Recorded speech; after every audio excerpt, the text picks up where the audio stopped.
Bonjour à tous et bienvenue pour cette nouvelle vidéo, notre première vidéo de notre chaîne YouTube à deux. Je suis Animagic Robin et Geek, et sur cette chaîne nous allons parler de nos différentes passions qui sont, pour moi, Disneyland et les parcs d'attractions et surtout Disney.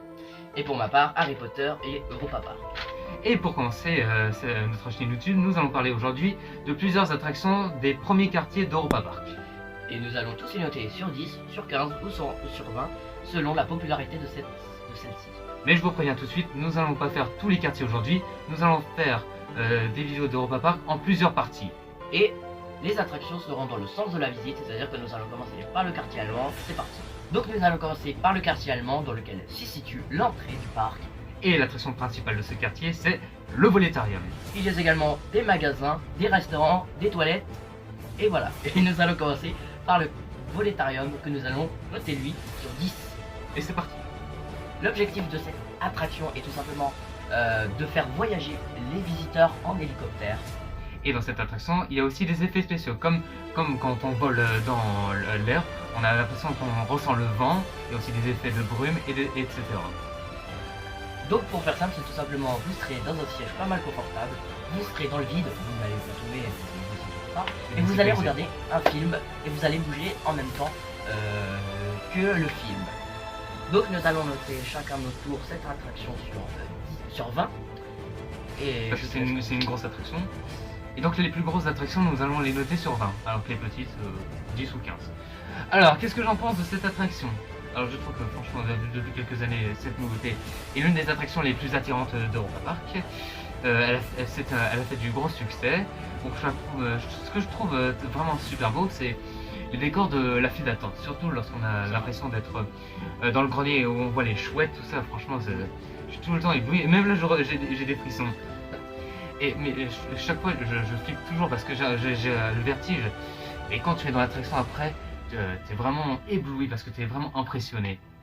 Tu oublies ta peur. Donc je noterai cette attraction sur... Je mettrai un 19. pour ma part, je trouve que les effets spéciaux sont absolument incroyables. Effectivement, le succès a fait beaucoup d'argent parce que beaucoup de personnes sont venues pour la nouvelle attraction dès sa sortie. Les décors sont absolument incroyables. Le film, je pense, malheureusement, le petit bémol, je pense, qu'il ne change pas de film de temps en temps. C'est vrai parce que chaque fois c'est toujours le même. Mais ce qui est bien, c'est surtout la musique.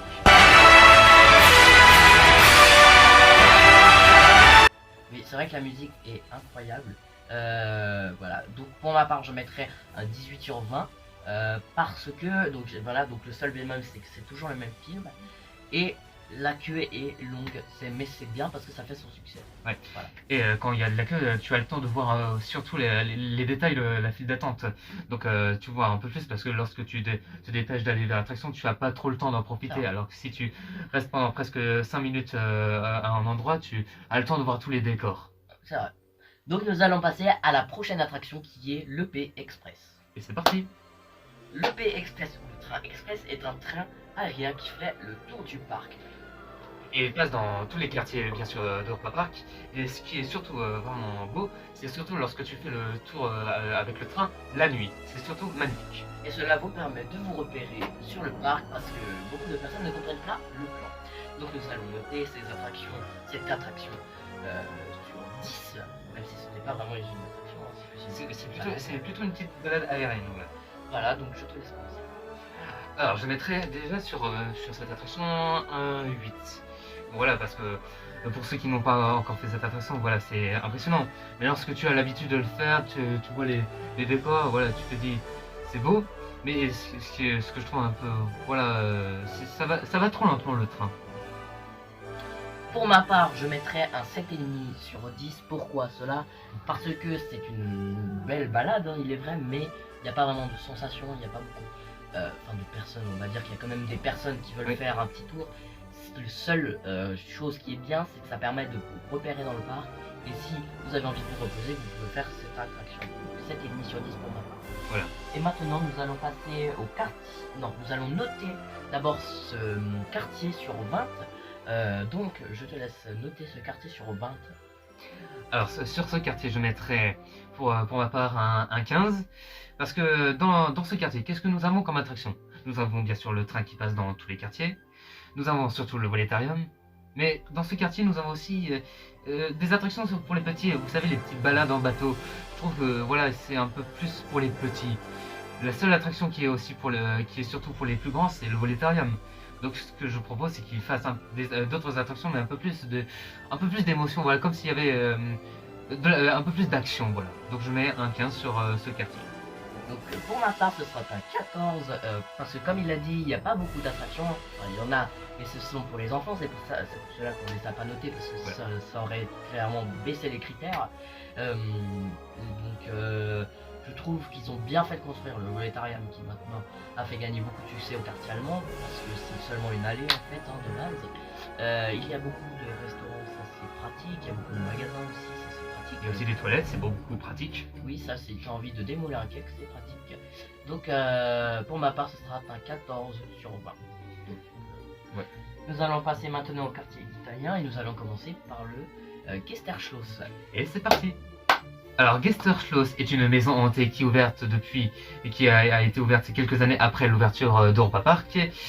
Et qui a fait beaucoup de succès, mais malheureusement, elle a beaucoup vieilli. Ouh. Les animatronics sont plus comme avant. Et ils ont rajouté quelques animatronics qui n'ont pas vraiment... qui n'ont pas vraiment réussi.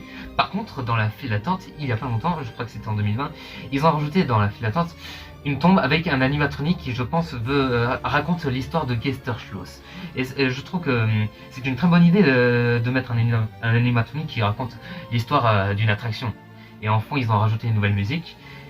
Et je te laisse la parole. Et je pense qu'ils vont faire une nouvelle version bientôt, parce que comme on l'a dit, il n'y a plus beaucoup de monde qui va dans cette attraction. Donc nous allons maintenant noter cette attraction sur 10. Ok, donc je mettrai pour cette attraction un 6. Parce que au début, j'aimais bien cette attraction. Je l'aime toujours. Mais chaque fois, je me dis, ouais, bon, quand j'étais petit, je disais, ouais, franchement, elle est bien. Elle est un peu effrayante pour les enfants. Mais quand tu es grand, tu es comme ça. Ouais, voilà, c'est des animatroniques qui se soulèvent comme ça et qui font rien. Ils ne bougent pas. Donc je mettrai un 7. Bon, non, t'avais dit un 6. Non, j'avais... Bref, voilà. Pour ma part, je mettrai un 7. Oui, un 7. Pourquoi un 7? Parce que il est vrai que l'attraction a énormément vieilli, ce qui fait perdre au moins 2 points dessus. Et je enlève un point en plus sur... Enfin voilà, comme il l'a dit, voilà, pour les enfants. C'est plus pour les enfants, malgré que ça fait pas vraiment peur, hein, on va pas se le cacher. Je mets un 7 sur 10, qui est déjà une très bonne note. Voilà. Et pour info, j'aimerais juste rajouter aussi, il y a quelques années, il y a eu aussi un mini-film que Europa Park a fait qui s'appelle Happy Family. Et je sais pas si tu l'as vu, il y a aussi une vieille sorcière dedans. Oui, et ils ont mis un animatronique de cette sorcière dans l'attraction. dès le début. Alors, à quoi ça sert cet animatronique? Je sais même pas à quoi il sert, il est même pas dans l'histoire. On voit juste cette grand-mère qui... Waouh, regardez cette boule, je sais faire de la magie. Il sert à rien. Donc on espère vraiment une Nouvelle version. Voilà. Donc nous allons passer dès maintenant à Léonard de Vinci. Ah, L'attraction volante. C'est parti. Donc Léonard de Vinci est une attraction avec les rails en haut de vous, tout simplement. Il faut pédaler et donc dans cette attraction, donc, on n'a pas l'habitude de voir des attractions où les rails sont en l'air. Par exemple, il y a aussi Arthur, dont on vous parlera dans une autre vidéo. Mais on a plus l'habitude de voir des attractions où les rails sont en bas. Et c'est un système où les rails sont en haut, j'aime plutôt bien parce que on n'a pas l'habitude, comme je vous l'ai dit, que j'ai répété plusieurs fois. Mais bref, ce que j'aime surtout dans cette attraction, c'est que c'est surtout dans la file d'attente où on voit les différentes machines que Léonard de Vinci a créées. Et il y a surtout un détail très bien et qui est une de ses œuvres les plus connues et qui est comment elle s'appelle de nouveau, tu sais, la dame qui tient comme ça. La Joconde, voilà. La Joconde. La Joconde. On voit aussi la Joconde parce que il fallait la mettre parce que Léonard de Vinci sans la Joconde alors que c'est une de ses œuvres les plus importantes de sa vie. Mais bref. Et donc dans ses œuvres, dans ses créations, il a créé donc le but. C'est la sorte de machine aérienne dans laquelle nous allons poser nos jolies fesses dedans. Et dans laquelle nous allons pédaler. Et Donc nous allons noter cette attraction sur 10 parce que c'est pas une grosse attraction, donc je te laisse commencer. Alors sur cette attraction, je mettrais un bon gros 8. Parce que j'enlèverais déjà un point parce que, bon, cette attraction c'est bien, tu pédales, il y a de l'action. Mais le problème c'est que cette attraction elle dure presque 3 à 4 minutes. Et donc 4 minutes tu dois pédaler, à un moment tu commences à avoir mal aux pieds. Donc tu te dis, voilà, t'es fatigué, tu as mal, alors que le but de cette attraction c'est pas que tu aies mal, que tu vas en profiter. Donc j'enlève déjà un point sur ça parce que ça te fait mal aux pieds. Et le deuxième point, ben voilà. Ok. Donc pour ma part je mettrais un 5,5 sur 10 parce que pour moi c'est pas une attraction que j'irais tout de suite si je vais au parc. Il est vrai que je l'ai pas fait depuis un moment.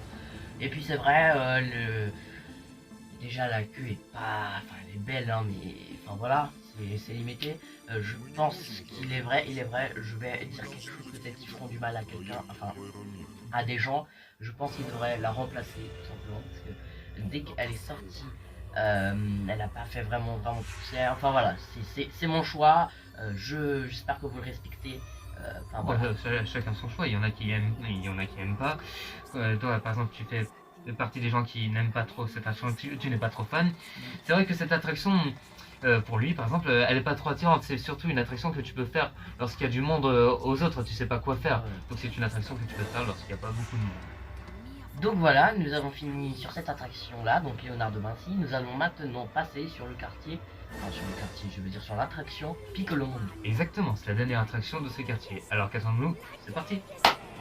Donc Piccolo Mundo est une attraction pour les enfants et adultes, mais plus principalement pour les enfants.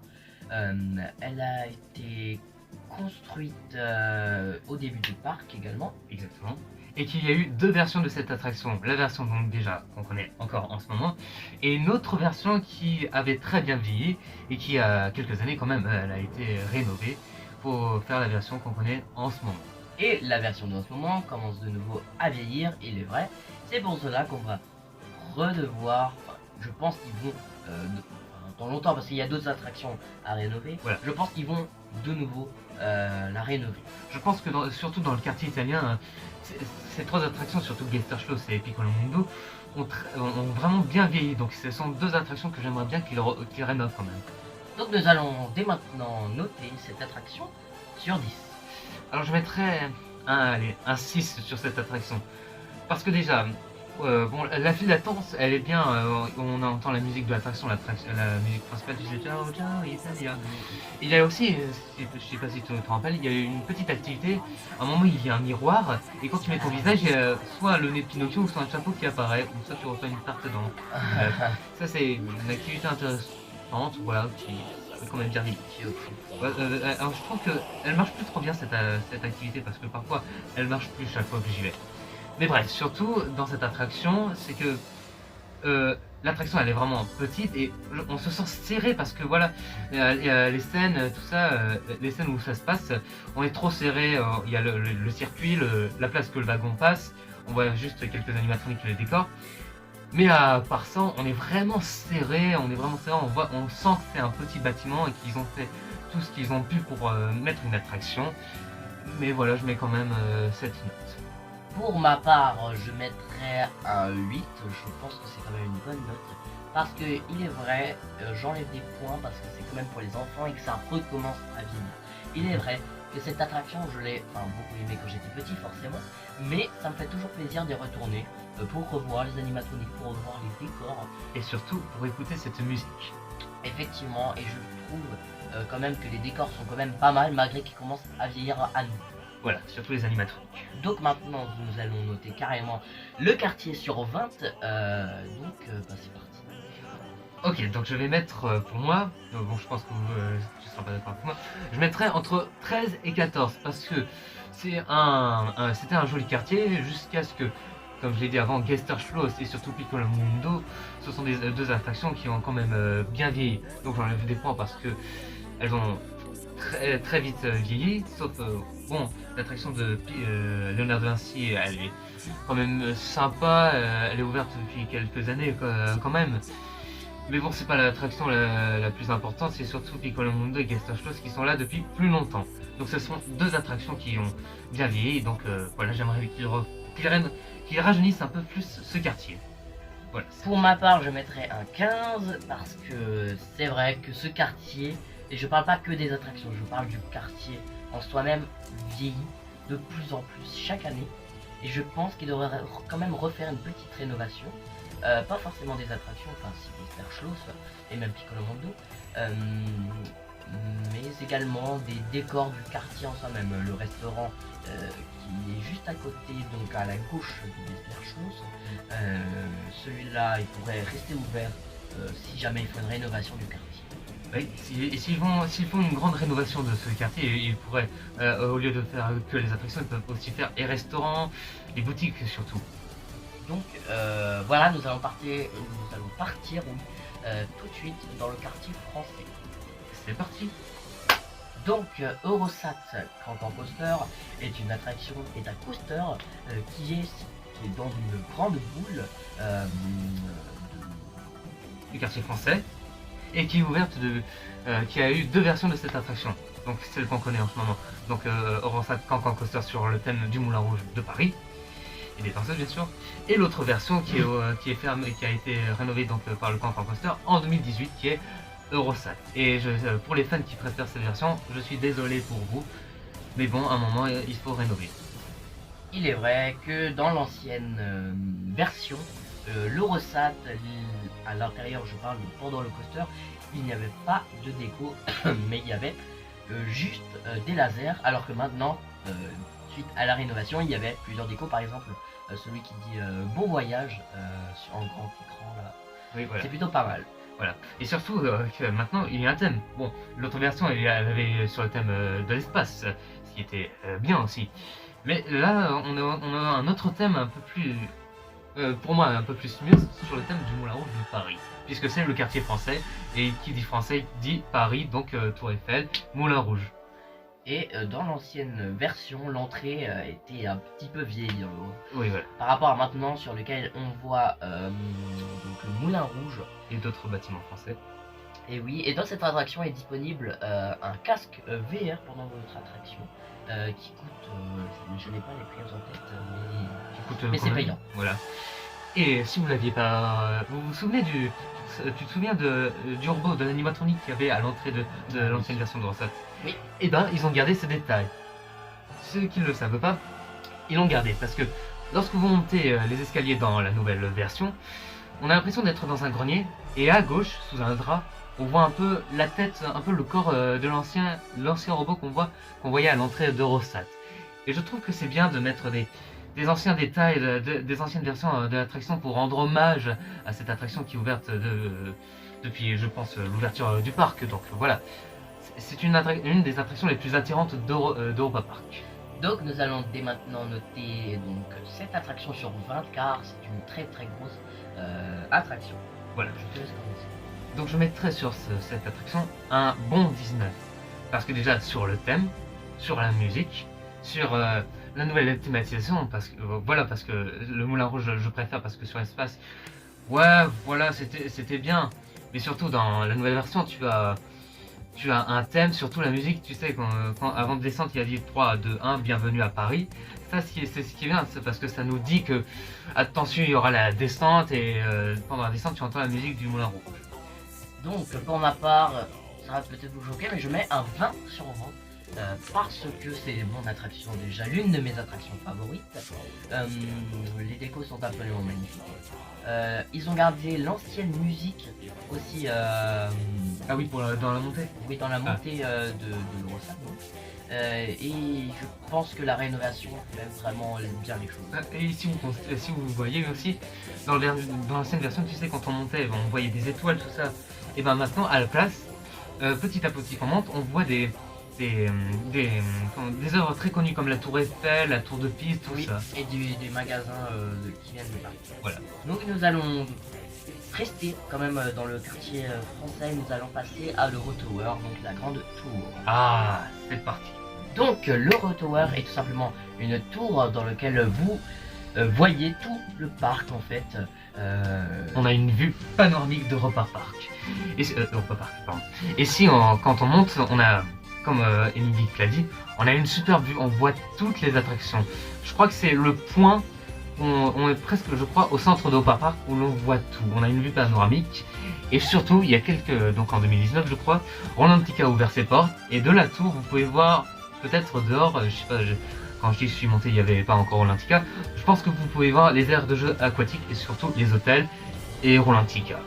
Donc pour les personnes qui ne savent pas ce que c'est Rolantica, c'est tout simplement le nouveau parc aquatique, enfin le nouveau, il date quand même il y a plus d'un an, le nouveau parc aquatique d'Europa Park qui a été construit l'année dernière, même il y a 2 ans je dirais, qui a commencé à construire il y a Voilà. 2 ans. Et qui a fait un gros succès, qui a eu du budget quand même pour Europa Park. Et qui, en ce moment, je pense que comme Europa Park a ouvert le 21 mai 2021 à cause du Covid maintenant, je pense que en ce moment Rolantica n'est pas encore ouvert. Ce qui est un peu dommage. Donc nous allons noter l'Euro Tower sur 10 car ce n'est pas une grosse attraction non plus. Donc je te laisse commencer. Alors je mettrais pour cette note, bon je pense que tu seras un peu surpris, je mettrais un 10 parce que franchement, je sais, bon peut-être un 10 c'est un peu, voilà, mais moi je mets un 10 parce que quand tu montes, tu sais, tu vas te dire ouais voilà on va voir autour, mais c'est vraiment magnifique. Et ce qui est surtout impressionnant, c'est la nuit, toutes les lumières allumées des différentes attractions. Et ce que je trouve un peu dommage, c'est bon, tu vois toute une vue d'Europa Park, mais au-dessus des attractions, tu vois là où il y a la chaleur qui sort, tout ça, bon, ça gâche un peu la magie d'Europa Park. Mais bon, les gens font pas trop attention à ça, donc on va pas en plus en parler. Pour ma part, tu vas peut-être être surpris, mais je mets un 4 sur 10, donc ce qui fait un 8. Oui, un 8 sur 1, purée, je suis nul en maths.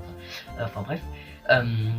Et pourquoi mon 4 sur 10 pourquoi parce que, figure-toi, que c'est pas une attraction dans laquelle j'y vais régulièrement. J'y vais que à Noël, car c'est magnifique, c'est vrai, les décors à Noël. C'est vrai qu'à Noël, quand il y a des saisons là-bas, c'est vrai que c'est magnifique, c'est décoré, c'est vrai. Et bah en fait, j'aime bien, mais bah, il est vrai que c'est pas vraiment une attraction que j'aime vraiment faire. Il n'y a pas vraiment d'action, il n'y a pas vraiment de. Oh, voilà. Le seul truc qui est bien, c'est que tu observes. Donc voilà. Donc maintenant, nous allons passer à Madame Freudenreich. Une attraction plutôt pas mal. Plutôt pas mal pour les enfants. C'est parti. Donc Madame Freudenreich est une attraction qui a été rénovée il y a peu de temps, en même temps que le Grossat. Oui, elle a été réouverte en même temps que donc le Cancan Coaster. Et en fait, l'ancienne attraction était tout simplement une balade sur laquelle vous rencontrez des dinosaures. Voilà. Donc c'était comme une petite attraction Jurassic Park, mais là cette fois on voit les dinosaures qui nous attaquent pas, qui sont gentils. Et cette attraction avait quand même très bien vieilli, très vite vieilli, parce que voilà, le système d'attraction est comme un peu celui de Geisterschloss où on est dans des wagons qui tournent comme ça, voilà. Et donc il n'y a pas trop d'action. Bon, pour les enfants c'est bien de dire oh il y a les dinosaures, ils vont pas nous attaquer, ils sont trop gentils là cette fois. Et c'est vrai que il n'y avait pas trop de luminosité, il faisait trop sombre dans cette attraction. Donc en même temps que la rénovation de Rossat, ils se sont dit tiens, comme cette attraction est juste à côté et qu'elle n'irait pas trop avec le reste du nouveau décor de Cancan Coaster puisque c'est sur le thème du Moulin Rouge. Et ben ils se sont dit, puisque Madame Freudenreich, je crois qu'elle est française, alsacienne, bien sûr, oui, alsacienne, il y a aujourd'hui, ben voilà, oublie ça.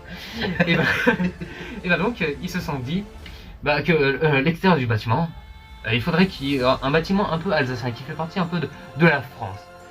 Et donc c'est ce qu'ils ont fait. Et donc ils ont renommé ça en Madame Freudenreich.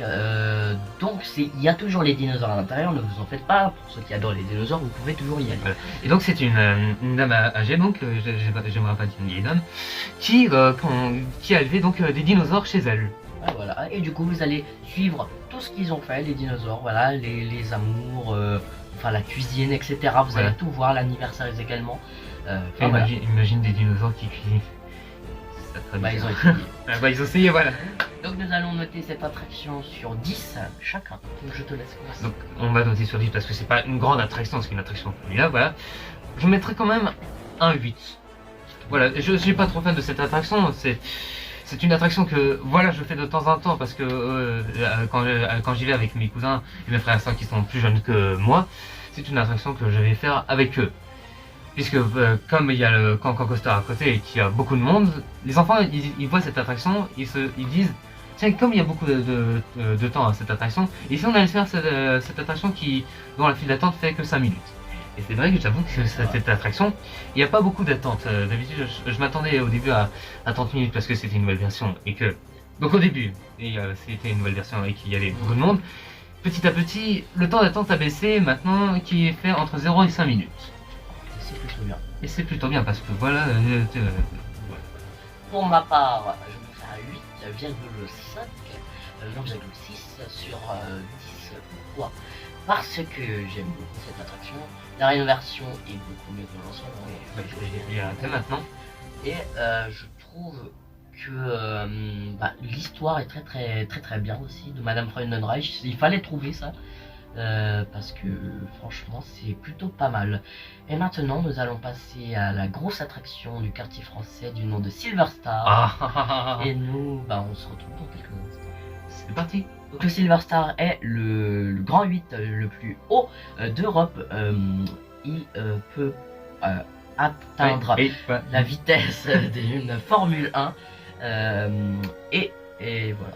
Et on la voit depuis le parking, et chaque fois même les enfants, même s'ils l'ont pas fait, ils se disent waouh, purée, elle est impressionnante cette attraction.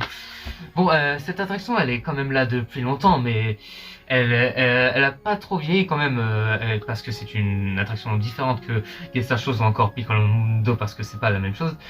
Cette fois, dans cette attraction, il y a de l'action, là, c'est une attraction des montagnes russes, et cette attraction, nous, je vous le dis, on l'a pas fait. Non.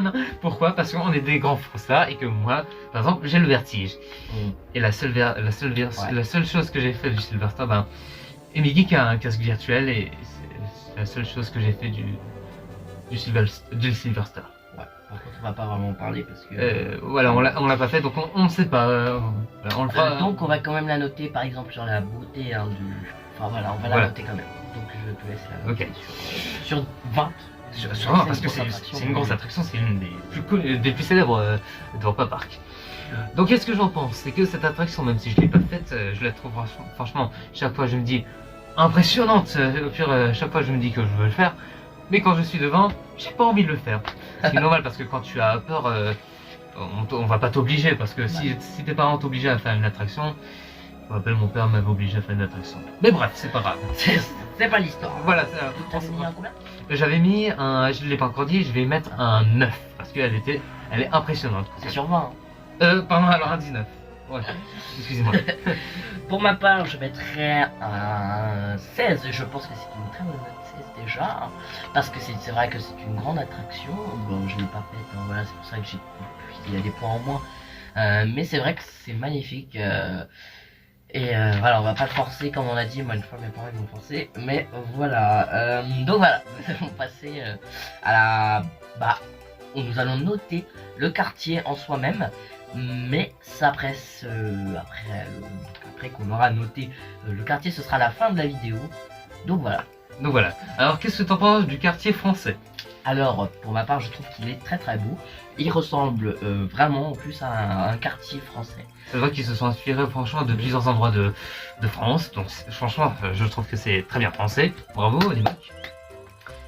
Et je trouve que c'est une bonne idée d'avoir mis 2 coasters dans un quartier.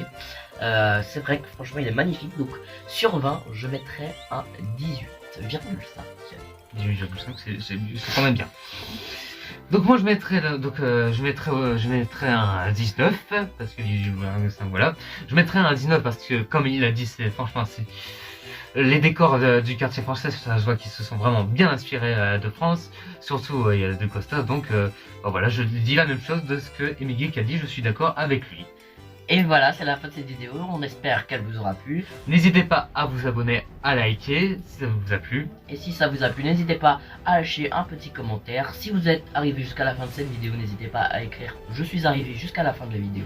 Dites-le dans les commentaires quelle est votre attraction préférée de chaque quartier et celle que vous aimez le moins. Et n'hésitez pas à faire en même temps que nous, à les noter sur 10 et sur 20. Voilà. Et partager nos vidéos, ça nous ferait le plus grand plaisir de gagner des abonnés et surtout des vues. Alors n'hésitez pas. Alors à la prochaine pour une nouvelle vidéo. Ciao ciao. Ciao.